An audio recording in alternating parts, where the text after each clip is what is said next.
Hindistan'dan herkese selam arkadaşlar. Bugün Hindistan'daki köyümüzden size video çekiyorum. Görüyorsunuz arkamda tarlalar var ve gördüğünüz gibi bizim köy. Şu an bizim köyümüzde pirinç hasadı zamanı var arkadaşlar. Bizim köylüler sabah erkenden tarlalara geliyorlar ve burada çalışıyorlar.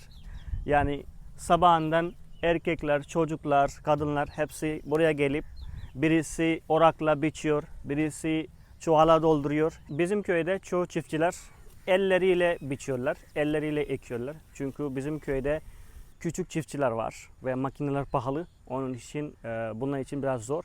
Makineler var Hindistan'da, biçme ve ekme makineleri var. Onları büyük çiftçiler, onların maddi durumu müsait olduğu için onlar kullanıyorlar. Bizim köyde çoğu küçük çiftçi olduğu için çoğu işler elleriyle yapıyorlar.